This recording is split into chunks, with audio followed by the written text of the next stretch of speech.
నమస్తే అండి. Yeah yeah Mahender గారు మీరు ఏం చెప్తారు? అసలు మీ కామెంట్ ఏంటి? మొత్తం చూసారా ఈ సర్వే అంతా? చూశాను సార్. అందరూ పెద్దలు చెప్పినట్టు అంతా బాగుంది. ముఖ్యంగా మన తెలంగాణ ముఖ్యమంత్రి రేవంత్ రెడ్డి గారికి ధన్యవాదాలు. మమ్మల్ని మా ముదిరాజ్ కులస్తులు ఉన్నారు తెలంగాణలో అనేది గుర్తించినందుకు ప్రత్యేక ధన్యవాదాలు వారికి. కాకపోతే మేము 26 లక్షల జనాభా ఉందని చెప్పి సర్వే రిపోర్ట్ చెప్పడం జరుగుతుంది సార్. కానీ అది అక్షరాల తప్పు.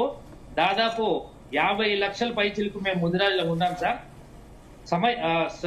కంబైన్డ్ ఆంధ్రప్రదేశ్ లో మాది అత్యధిక జనాభా కలిగిన కులం సార్ మాది. మాకు వృత్తి కూడా లేదు. మేజర్ గా మేము చేపలు పట్టడం మా వృత్తి.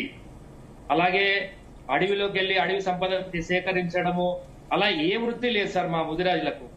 కానీ మమ్మల్ని BCDలో పెట్టి మాకు ఎట్లాంటి రిజర్వేషన్ 26,39,027 అంటే 7.4% ఉంది. అవును మేడం, అందరికన్నా ముదిరాజులే అగ్రస్థానంలో ఉన్నారని ఇచ్చారు. కానీ మాకు ఇచ్చిన ఆ సర్వే రిపోర్ట్ లో మాకైతే అనుమానం మేడం. ఎందుకంటే మా అధ్యక్షుడు కృష్ణస్వామి ముదిరాజు గారు ఎప్పుడైతే మా సంస్థను స్టార్ట్ చేసి నడిపిస్తా ఉన్నారో దాన్ని కాసాని జ్ఞానేశ్వర్ గారు రథసారథి అయ్యుండి ఆయన ముందుకు తీసుకెళ్తున్నాడు. వారి కొడుకు కాసాని వీరేష్ గారు మేమంతా కలిసి ఈ పోరాటం చేస్తా ఉన్నాము. దీని గురించి కనీసం మా ముదిరాజులను గుర్తించాలి, మమ్మల్ని కనీసం మాకు రావాల్సిన రిజర్వేషన్లు కల్పించాలని చెప్పేసి మేము ఎన్నో రకాల పోరాటాలు చేయడం జరిగింది. కానీ ఈ రోజు ఈ సర్వేలో గవర్నమెంట్ వాళ్ళు ఇచ్చిన సర్వేలో మరి అధికారుల పొరపాట మరి ఇంకెవరి పొరపాట తెలియదు. కానీ మాకున్న జనాభాలో మమ్మల్ని 50% కట్ చేసి మాత్రమే ఇచ్చారండి. ఇంకొకటి పెద్దలు చెప్పినట్టు అక్కడ సర్వేలో సమగ్ర సర్వే జరిగింది. ఏదైతే సర్వేలో మాలాంటి నాయకులకే సర్వే జరగలేదు. నాయకుల ఇళ్ళకే సర్వే అనేది ఎవరు రాలేదు, సర్వే అనేది జరగలేదు. అంతేకాకుండా మా సంస్థ మా యొక్క ఆర్గనైజేషన్ మా ముదిరాజ్ సంఘం ఏదైతే ఉందో ఆ ముదిరాజ్ సంఘం యొక్క సర్వే కావాలంటే సర్వే రిపోర్ట్ మేము ఇస్తామండి. యావత్ తెలంగాణలో అత్యధిక జనాభా కలిగినటువంటిది ముదిరాజ్ కులస్తులమే. ఇవాళ ఇచ్చిన సర్వే 100% తప్పు సర్వే అండి. మాకు ఎక్కడా కూడా మా ముదిరాజ్ కులస్తులకు న్యాయం జరగట్లేదు. ఈ ఇచ్చిన సర్వే రిపోర్టు కూడా 100% తప్పు సర్వేనే మేడం ఇది. ఓకే మురళీ మనోహర్ గారు, మనతో పాటు ప్యానల్ ఉన్నటువంటి చాలా మంది పెద్దలు వారి కులాలకు సంబంధించి యాక్సెప్ట్ చేయలేకపోతున్నారు. ఇప్పుడు వచ్చినటువంటి గణాంకాలను వారు ఎవరు కూడా యాక్సెప్ట్ చేయనటువంటి పరిస్థితి. ఏమనుకోవాలంటే గతంలో బీసీలు మాత్రమే అంగీకరించలేదు. ఎప్పుడైతే ఈ సర్వే నిర్వహించారో అప్పుడు బీసీలంతా కూడా నిరసన వ్యక్తం చేసినటువంటి పరిస్థితి. కాంగ్రెస్ పార్టీలో ఉన్నటువంటి లీడర్లు కూడా కొంతమంది బాహాటంగానే విమర్శించినటువంటి పరిస్థితి మనం చూసాము.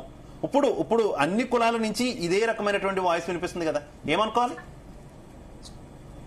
ఈ లెక్క మాత్రం తప్పింది ఎక్కడ అనేది సుస్పష్టం. ఒక బీసీలే కాదు, అందరూ కూడా లెక్క తప్పింది. ఇది ఇప్పుడు కేంద్రం చేయబోతున్నటువంటి కులగణాలలో ఇది తేలిపోతుంది కనుక మనం తొందరపడాల్సింది ఏం లేదు. అటు ఇటు క్లియర్ అయిపోతుంది. కానీ ఓవరాల్ గా అన్ని కులస్తులు, ముఖ్యంగా బీసీ కులస్తులు ఈ ఆరోపణ మోపుతున్నారు. అందులో నిజం కూడా ఉంది, దాంట్లో ఇదేం లేదు. ఉదాహరణకు అందరికీ తెలిసిన విషయం కదా, ముదిరాజులు, మున్నూరు కాపులు ఇవన్నీ పెద్ద కులాలు, చాలా పెద్ద సంఖ్య ఉండేటువంటి కులాలు. అయితే దీంట్లో షాకింగ్ రిపోర్ట్స్ లో రాష్ట్రంలో 242 కులాల్లో చెప్తున్న విషయం ఏంటంటే ఎస్సీ మాదిగలు, ఎస్టీలో లంబాడీలు, బీసీల్లో ముదిరాజులు, యాదవులు అత్యంత పేదలుగా గుర్తించారు. ఇవన్నీ మన జనాభా చాలా పెద్దగా, ముదిరాజులు ఇంత మొదలు వారు చెప్పినట్టుగా సుమారుగా 30 లక్షలు ప్రభుత్వం చెప్తుంది, 50 లక్షల వరకు వాళ్ళు చెప్తున్నారు.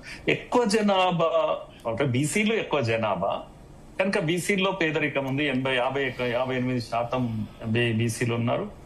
వాళ్లలో పేదరికం ఎక్కువ ఉందని ప్రభుత్వం తీర్చి చెప్పింది. అంటే రాష్ట్రంలో పేదరికం ఉండే వాళ్లే సంఖ్య ఎక్కువ. అందులో ఈ కులాలు ఇప్పుడు తేలింది కదా. ఇప్పుడు ఉదాహరణకు ముదిరాజ్ చాలా పెద్ద కులము, పేదరికం ఎక్కువగా ఉంది అని తేలింది. అట్లాగే ఎస్సీలు ఎట్లాగో పేదలే ఉంటారు, ఎస్సీలు ఎస్టీలు వీళ్ళంతా కూడా. అందుకే నా పాయింట్ ఏంటంటే ఇప్పుడు ప్రభుత్వము చాలా పెద్ద పని చేశాం మేము, దేశానికి ఆదర్శం. Very nice. లెక్క చేస్తే దేశానికి ఆదర్శం కాదండి, లెక్క చేశాక ఏం చేస్తాం అనేది అది ఆదర్శం అవుతుంది. లెక్కలు ఆదర్శ లెక్కలే అనుమానాలు వ్యక్తం చేస్తున్నారు, ప్రశ్నలు ఎన్నో ఉన్నాయి కనుక అది తేలుతుంది, ప్రాబ్లం లేదు. కానీ ప్రభుత్వం వెంటనే చేయాల్సింది ఏంటంటే ఇంతగా ఆశ పెట్టి కులగణన దేశం అంతా కూడా మంచిది, అది లెక్క తేలడం మంచిదే. కానీ అన్నిటికన్నా ప్రధానమైందంటే ఇంత పేదలు ఉన్నటువంటి రాష్ట్రంగా ఇప్పుడు తేలుతుంది. మెజారిటీ ప్రజలు బీసీలు ప్రముఖంగా, ఎస్సీ ఎస్టీలు ఎలాగా ఉన్నారు, కులం చిన్నదైనప్పుడు పేదరికం కూడా ఎక్కువ ఉంది అనేది కూడా తేలిపోయింది. కనుక 7 కులాల దగ్గరనే నేల భూమి ఎంత ఉంది అనే విషయం కూడా తేలిపోయింది. ఇన్ని తేలిపోతున్నప్పుడు ప్రభుత్వం ఏ ప్రణాళిక. ఎగ్జాక్ట్లీ మురళి గారు, ఇందాక చిరంజీవులు గారు కూడా ఒక అంశాన్ని రేస్ చేశారు. కొన్ని కులాల దగ్గర మాత్రమే భూములు ఎక్కువగా ఉండిపోయాయి, వారికి మాత్రమే ప్రభుత్వాలు పెడుతున్నటువంటి ముఖ్యంగా రైతు బంధు లాంటి పథకాలు వారికి మాత్రమే అందుతున్నటువంటి పరిస్థితి, దీన్ని ప్రభుత్వమే తేటతెల్లం చేసింది అంటూ కూడా ఆయన వ్యాఖ్యానించిన పరిస్థితి కదా. దాని మీద మీ కామెంట్ ఏంటి? పక్కా అండి. అసలు ఈ రైతు బంధు పేదోడికి ఇవ్వండి, తక్కువనే ఎలా ఎకరము 2 ఎకరాలు 3 ఎకరాలు ఉండేవాడికి ఇవ్వండి. కానీ భూస్వాములకు అందరికీ డబ్బులు పంచుకోవడానికి కానీ డబ్బులు ఉన్నది, ప్రభుత్వ డబ్బులు ఉన్నది, అదొక పిచ్చి ఆలోచన, కేసీఆర్ చేసినటువంటి పిచ్చి ఆలోచన. కనుక రైతు బంధు అనేది నిజంగా దున్నే రైతు అన్నాడు చూడండి, అతను రైతు. కనుక ఆసామి పైన తెల్ల పంచ కట్టుకొని గట్టు మీద కూర్చొని ఆర్డర్లు ఇస్తే నేల ఉంది, ఆయన దగ్గర భూమి ఉంది, అంత మాత్రాన ఆయనకు ప్రభుత్వం యొక్క సహాయం అందడం ఇదంతా కూడా ఒక మీనింగ్ లెస్. అది నేను అంటాను, పేదోడికి అందాలి, దున్నేవాడికి అందాలి ఆ డబ్బులు తప్పకుండా. అట్లాగే వీళ్ళకందరికీ ప్రణాళిక తీసుకురావాలి. ఈ చదువు విషయము కొన్ని ప్రామాణికాలు వీటిల్లో విషయంలో ఎందుకో అదేంటి డిప్లొమా కోర్స్ వరకే చేశారు, కానీ యూనివర్సిటీ ఎడ్యుకేషన్, పిహెచ్డీలు లేకపోతే పీజీలు లాంటి చదువులు చదువుతున్నటువంటి, మెడిసిన్ చదువుతున్న ఇటువంటి వాళ్ళ యొక్క లెక్కలు కూడా వస్తే చాలా బాగుంటది. ఏ సెక్షన్స్ లో ఎంతమంది ఉన్నారు ఇటువంటిది కూడా ఒకటైతే నాకు అవసరం అని అనిపించింది. రైట్. ఇక డిబేట్ లో అడ్వకేట్ శరత్ గారు జాయిన్ అయ్యారు. Welcome to debate sir. Sharath గారు, ఇప్పుడు తెలంగాణలో గత ఏడాది నిర్వహించిన కులగణన సర్వే లెక్కలను సర్కార్ అధికారికంగా విడుదల చేసింది. కులాల వారీగా మొత్తం లెక్కలు బయటకు వచ్చాయి, కానీ చాలా తక్కువ చేసి చూపించారు. కులాల వారీగా కులగణనలో చాలా వ్యత్యాసం కనిపిస్తుందని ఇప్పటి వరకు అందరు గెస్టులు చెప్తున్నారు. మీరేంటి అసలు పద్ధతులు, ఈ సర్వేలో ఉపయోగించిన పద్ధతులు ఎంతవరకు పారదర్శకంగా జరిగాయని చెప్తారు? మీరు కనుక గతాన్ని కనుక గమనించుంటే ఈ రాష్ట్రంలో అందరికంటే ముందు కుల జననగా తప్పుల తడక జరుగుతుంది అని మాట్లాడింది నేను. మొదట అందరు చాలా మంది నా మీద మన్ను వేసినారు. ఆ తర్వాత తీన్మార్ మల్లన్న అట్లాంటి వాళ్ళు నా చెప్పిన మాటతో ఏకీభవించినారు. లాస్ట్ కుల జననకు సంబంధించిన కాయిదాలు చింపేసినారు. నేను చెప్పినాను, ఆనాడు రాష్ట్ర ప్రభుత్వం పట్ల ప్రజలకు ఉన్నటువంటి అసంతృప్తి, ముఖ్యంగా రైతు బంధు రాకపోవడము, ఇతరత్ర కార్యక్రమాల వల్ల వాళ్ళు ఏదైతే ఆశలు చూపెట్టినారో, తర్వాత అందరి దగ్గర ఒక ఆర్జీలు తీసుకున్నారు, మీకు ఈ వసతులు కల్పిస్తాం, ఆ వసతులు కల్పిస్తామని. అసలు గణాంకాలు డీటెయిల్స్ తీసుకోవడంలోనే ఒక 10-15 రోజులు కార్యక్రమం జరిపినారు. తర్వాత ఆర్భాటంగా జ్యోతిరావు పూలే ప్రజాభవన్ స్టార్ట్ చేసినారు. ఇవన్నీ ఒట్టిగా నామమాత్రపు చర్యలే. అసలు ఎవడు ఎక్కడ పోలేదు, ఏ కుటుంబ సర్వ జరగలేదు, ఏ కుటుంబంలో ఎవరిని ప్రశ్నించలేదని నేను చెప్పిన తర్వాత కొద్ది రోజులకు జస్టిస్ ఈశ్వరయ్య గారు నా ఇంటికి ఎవరు రాలేదన్నాడు.